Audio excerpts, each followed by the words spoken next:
forget to sign the application letter, then we can't work with this application letter. Students forget to add their student authorization letter, then we can't work with this application. So नमस्कार दोस्तों, आज फिर आपका स्वागत है crown immigration के YouTube channel पर। तो आज की जो हमारी वीडियो है वो है जर्मनी से रिलेटेड ही रहेगी, फ्री स्टडी इन जर्मनी से रिलेटेड। तो इस वीडियो के अंदर मैं कुछ चीज़ें अपडेट्स करूँगा अगर आपने जर्मनी में हायर स्टडीज़ के लिए जाना है। और इस वीडियो के अंदर मैंने क्लिप भी लगाया है जिसमें डॉक्टर फिलिप जो कि जर्मनी एम्बेसी जो कि दिल्ली के अंदर लोकेटेड है, उनके एम्बेसडर हैं, उन्होंने एक चैनल के ऊपर अपनी इंटरव्यू दी है स्पेशली फॉर इंडियन स्टूडेंट्स के लिए।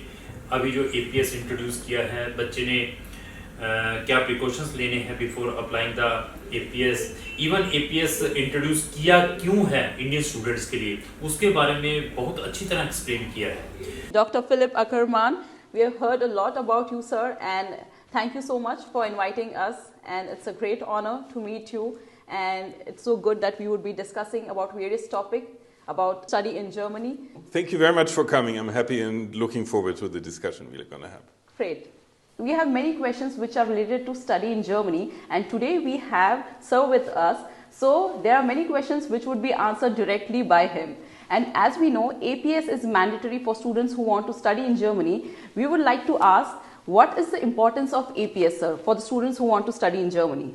Thank you for that question. It's a very pertinent one because APS is a rather new institution of the embassy, and we have to change our system. Now let me start by saying that we are very pleased but also a little overwhelmed by the enormous interest by Indian students for German universities, and we are very happy about that. But you have to see that in order to channel the flow of applications, we have to introduce this additional step. Why? Because we discovered about 10 to 15% fraudulent applications, and we need an authentication process for the university documents of the students before the visa procedure starts. And that's why APS has been established. Now, we know that this is a bit of an additional step, and we know that for many students that they wonder why this additional step is necessary, but we ask for your understanding. I think it is very important for every student who wants to legally come to Germany to know that those who don't want to come legally but illegally to Germany, that they are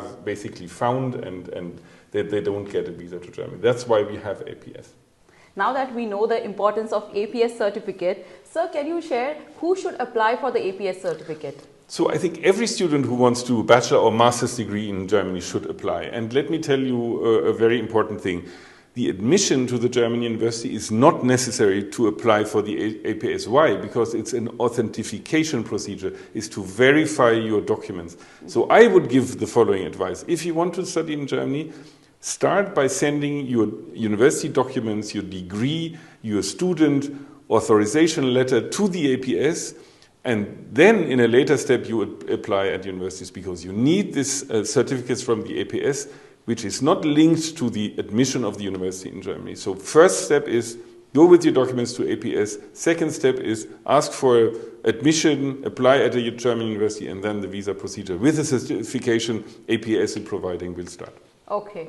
So the next question that I would have is, if the student wants to apply for the APS certificate, what are the steps that the student should follow?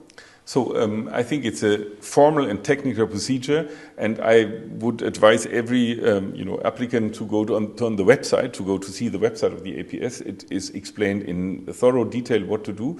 But let me add here two things. It's, as I said, a formal procedure, so everything must be complete. Mm-hmm. And what we see, unfortunately, sometimes is that students, for example, forget to sign the application letter, then we can't work with this application letter. Students forget to add their student authorization letter, then we can't work with this application. So my advice and my request to everybody who wants to go to study in Germany is follow the instructions on the website thoroughly. Don't forget anything in your application package. जो चीज़ें doctor Philips जो कि ये ambassador हैं Germany के दिल्ली के अंदर located हैं, ये चीज़ें मैंने ऑलरेडी अपनी वीडियोस में एक्सप्लेन की हुई हैं। आप मेरी पुरानी वीडियोस उठाकर देखेंगे एपीएस से रिलेटेड या फ्री स्टडी इन जर्मनी या स्टडी इन जर्मनी से रिलेटेड, उनमें ये सब चीज़ों को हमने टच किया है। तो आप इससे ही अंदाज़ा लगा सकते हैं कि हम जो भी चीज़ इस चैनल के थ्रू पब्लिक तक लेकर आते हैं वो बिल्कुल फैक्ट्स के साथ लेकर आते हैं और कोशिश करते हैं हम वही जो इंफॉर्मेशन है पब्लिक तक शेयर करें जो एक्चुअली फैक्ट है, जो एम्बेसीज चाहती हैं। तो पहले भी मैं स्टार्टिंग से ही, जब से हमने बिजनेस खोला है तब से ही मैं ये कहता आ रहा हूं कि अगर आपने डेवलप्ड कंट्री का, फर्स्ट वर्ल्ड कंट्रीज में अपना वीज़ा अप्लाई करना है तो आप फेक डॉक्यूमेंट ना लगाएं। फेक डॉक्यूमेंट लगाते हैं तो उसमें सबसे ज़्यादा नुकसान किसका है? स्टूडेंट का ही है। एजेंट्स ने तो अपने पैसे कमा कर निकल जाना है और जो इनोसेंट स्टूडेंट्स हैं वो भी इफेक्टेड होते हैं। तो हमें मालूम है कौन सी कंट्रीज में क्या क्या प्रिकॉशंस लेने हैं, क्योंकि जर्मन जैसी एम्बेसी भी बच्चों को बैन कर सकती हैं, इवन आपके अगेंस्ट क्रिमिनल केस रजिस्टर कर सकती हैं। ऐसे केसेस जर्मनी एम्बेसी ने किए हैं जो कि मुंबई के अंदर लोकेटेड हैं। उसकी जो न्यूज आई थी उसका भी मैंने लिंक अपने डिस्क्रिप्शन बॉक्स में लगाया था। कुछ वीडियोस जर्मनी से रिलेटेड है कि वहां पर क्या हैपनिंग हुई थी, लोगों ने किस तरीके से वहां से अपने वीजे लेने की कोशिश की थी। तो जब डॉक्यूमेंट वेरीफाइड किए तो फर्दर उसके क्या कॉन्सिक्वेंसेस बच्चों के ऊपर पड़े हैं जिन्होंने फेक डॉक्यूमेंट लगाकर अपने वीजा लेने की कोशिश की थी। इसी तरीके से यूके में जब हम अप्लाई करते हैं, कनाडा में हम अगर फेक डॉक्यूमेंट लगाकर अप्लाई करते हैं, हमें मालूम है रिफ्यूजल के साथ आपको बैन भी लगेगा और आप फर्स्ट वर्ल्ड कंट्रीज में जाने के लायक नहीं रहेंगे और आपका पूरे का पूरा कैरियर स्पॉइल हो सकता है। एम्बेसीज के पास बहुत ज्यादा रश होने के कारण दैट रीजन वो आपके अगेंस्ट क्रिमिनल केस नहीं कर रही। तो लेकिन एम्बेसीज को फुल राइट्स हैं, जो भी पर्सन अपना वीजा विद फेक डॉक्यूमेंट लगाकर लेने की कोशिश करता है तो एम्बेसीज के पास पूरे राइट्स हैं कि वो आपके अगेंस्ट क्रिमिनल या पुलिस केस भी रजिस्टर कर सकती हैं। ऐसे केसेस भी यूके एम्बेसीज ने, यूएस एम्बेसीज ने किए हैं जब बड़े बड़े स्कैम निकले थे। फ्रांस की भी अभी कुछ दिन पहले इंफॉर्मेशन आई थी कि फ्रांस के अंदर भी एक बहुत बड़ा स्कैम निकला। ग्रीस से भी ऐसी चीजें देखने को मिली है, माल्टा एम्बेसी से भी ऐसी चीजें देखने को मिली हैं। तो अभी आप उस वीडियो में देखें कितनी अच्छी तरह डॉक्टर फिलिप ने इसके अंदर एक्सप्लेन किया है और किस तरीके से बताया है कि उनको बहुत ज़्यादा रिक्वायरमेंट है इंडियन स्टूडेंट्स की। वो वेलकम करते हैं जेन्युइन स्टूडेंट्स की जर्मनी के अंदर, जो बच्चे प्रॉपर सिस्टम के साथ अपना वहाँ का एडमिशन, वीज़ा और उनके सिस्टम को फॉलो करते हैं। आप इस क्लिप में जो मैंने इसके अंदर एम्बेडेड किया है उससे आपको पता चल सकता है कि वो क्या चाहते हैं। तो अभी एपीएस के बारे में फिर थोड़ी सी अपडेशंस दे दूं। इन्होंने जब एपीएस स्टार्ट किया था, जो प्रोसेसिंग टाइम 1 महीने का रखा, बीच में सर्वर डाउन हुआ, इनका 15-20 दिन सर्वर पे चला। आज की डेट में 2 महीने से लेकर 3-3 महीने एपीएस को लग रहे हैं। तो इवन मैं और भी कुछ बता दूं इसमें अपडेशंस जो हैं मेरे पास। जब बच्चों के एपीएस रिजेक्ट होकर आते हैं, रिजेक्शंस के क्या रीजन रहते हैं। जिन बच्चों ने अपनी स्कूलिंग NIOS बोर्ड से की है, नेशनल ओपन स्कूलिंग से की है 12th, तो उनके जो एपीएस है वो अप्रूव नहीं हो रहे, उनको रिजेक्शंस देखने को मिल रही है। तो इट मींस जो जर्मनी गवर्नमेंट है या जर्मन यूनिवर्सिटीज हैं, they are not accepting the NIOS students. APS का लाने का कारण क्या था, मैंने पहले भी वीडियोस में बताया था। 15 से 20% जो इंडियन स्टूडेंट्स हैं they are applying their student visa with fake document. Still भी ऐसा चल रहा है। अभी आज की डेट में हमें डेली 2-3 फोन्स ऐसे आते हैं जिन बच्चों के रिसेंटली वीजाज रिफ्यूज हो रहे हैं आफ्टर एपीएस भी। क्यों? देयर इज सम रीजन, क्योंकि वहां की वो प्राइवेट यूनिवर्सिटीज में अपना एडमिशंस डाल रहे हैं और उस रिफ्यूजल लेटर के अंदर यह स्पेशल लिखकर आ रहा है कि आपकी जो वहां से एडमिशन आया है जिस यूनिवर्सिटी से, that is not a state university, that reason they are refusing, they are declining your visa. या जिन बच्चों की इंग्लिश प्रोफिशिएंसीज नहीं है, ऐसे रीजन लिखकर भी रिजेक्शंस बच्चों को देखने को मिली है। वो बच्चे हमें अप्रोच करते हैं। तो मेरी जर्मनी से रिलेटेड जितनी भी वीडियोस आप उठाकर देखेंगे, हर एक वीडियो में मैं एक ही वर्ड आपको बताता हूं कि अगर आपने जर्मनी में जाना है, अगर जर्मनी गवर्नमेंट आपको फ्री में स्टडी प्रोवाइड कर रही है, तो why you are going there for private universities, putting the giving the lakhs of fees to, मतलब thousands of euro to the private universities. 9,000 euro से लेकर 12,000 यूरो की फीस साल की लगाकर जा रहे हैं। आप अपनी प्रोफाइल शेयर करें, प्रोफाइल देखने के बाद वी कैन सजेस्ट कि आपके कितने चांसेस हैं।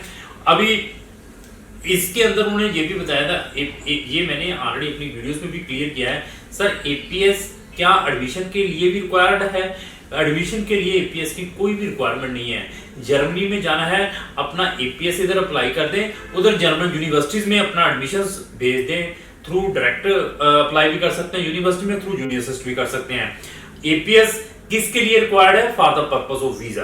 तो वीजा के time you need the APS, without APS you can't अपनी अपॉइंटमेंट भी अपनी बुक नहीं कर पाएंगे। इवन एपीएस में प्रॉब्लम्स क्या आ रही हैं, जब आप अपनी ऑनलाइन फीस सबमिट करते हैं समटाइम्स फीस डिक्लाइन हो जाती है, तो डिक्लाइन के बाद फिर आप अपनी ऑनलाइन फीस सबमिट नहीं करवा पाते, तो आपको जो अपनी फीस है फिर फिजिकली बैंक में जाकर डिपॉजिट करनी पड़ती है। तो ये सारे जो डॉक्यूमेंट हैं विद फीस रिसीट आपको कोरियर दिल्ली में करवाना पड़ता है एपीएस ऑफिस के अंदर। अगर आपका केस एपीएस से भी रिलेटेड है कि आपका कोई एपीएस पेंडिंग पड़ा है, उसमें कोई डिसीजन नहीं आ रहा है, जहां आप वहां की पब्लिक यूनिवर्सिटीज में फ्री में पढ़ने के लिए जाना चाहते हैं, तब भी हमें संपर्क कर सकते हैं। +2 वाले स्टूडेंट्स के लिए डिफिकल्ट है। +2 वाले स्टूडेंट्स के लिए मैं सीधा बताता हूँ, वो 13 साल की स्टडी करें। मैं बार बार बताता हूँ, अपना टाइम वेस्ट ना करें। हम सीरियस हैं, हम टू द फैक्ट बात करते हैं। उससे क्या बेनिफिट है? 13 साल की स्टडी, टेस्ट है साथ में दें और साथ में अपना एपीएस डालें। मेरी गारंटी है, मैं आपको गारंटी दे सकता हूं, मैं आपका एडमिशन वहां की पब्लिक यूनिवर्सिटी में इंग्लिश टॉट में करवा सकता हूं, अगर आपके पास टेस्ट है। टेस्ट में सिर्फ आपने टेस्ट में अपेयर होना है। कितने नंबर आए हैं कितने नहीं है डजंट मैटर, वो उसको कोई लेना देना नहीं, लेकिन आपने टेस्ट को अपेयर होना है। आपके पास उसकी कंफर्मेशन होनी चाहिए कि आप टेस्ट में अपेयर हुए थे, आपके इतने नंबर आए हैं, आपके पास 13 साल की स्टडी है, 12th के बाद 1 साल और लगाया है, प्लस आपके पास आईएलटीएस है, तो मैं वहां की पब्लिक यूनिवर्सिटीज में बैचलर में इंग्लिश टॉट में आपका एडमिशन डायरेक्टली करवा कर दूंगा। लेकिन एक कंडीशन छोटी सी साथ में है, परसेंटेज कोशिश करें 65 से प्लस लेने की कोशिश करें, कम है तो फिर डिफिकल्टी आएगी ही आएगी, इंस्टेड ऑफ वहां की प्राइवेट यूनिवर्सिटीज जाने की बजाय। और अगर आपने वहां मास्टर करने के लिए जाना है, आपके परसेंटेज 70% है, 6 बैंड है, तो we can most welcome you. आपकी इंटायर स्टडी जर्मनी में master totally free of cost मिलेगी। 18 महीने का पोस्ट स्टडी परमिट है जर्मनी के अंदर, और आज की डेट में वहां की स्किल्ड जो इमिग्रेशन पॉलिसी है that is very favourable for the international students के लिए, क्योंकि जर्मनी गवर्नमेंट को नंबर ऑफ जो स्किल्ड और हाईली स्किल्ड लोगों की रिक्वायरमेंट है। जर्मनी में एपीएस के बाद अपॉइंटमेंट में कोई दिक्कत आ रही है, even that you can consult with us. आपका वीजा ऑलरेडी रिफ्यूज हो चुका है, even that you can consult with us. किसी भी टाइप की जर्मनी से रिलेटेड आपकी कोई क्वेरी है तो क्राउन इमिग्रेशन से संपर्क करें। क्राउन इमिग्रेशन के चैनल के ऊपर जर्मन से रिलेटेड नंबर ऑफ वीडियोस हैं, अगर उनको भी देखना चाहते हो तो हमारे चैनल को ब्राउज कर लें। अगर आपको जो मेरी वीडियो अच्छी लगी उसको लाइक में शेयर करना होगा। Thank you.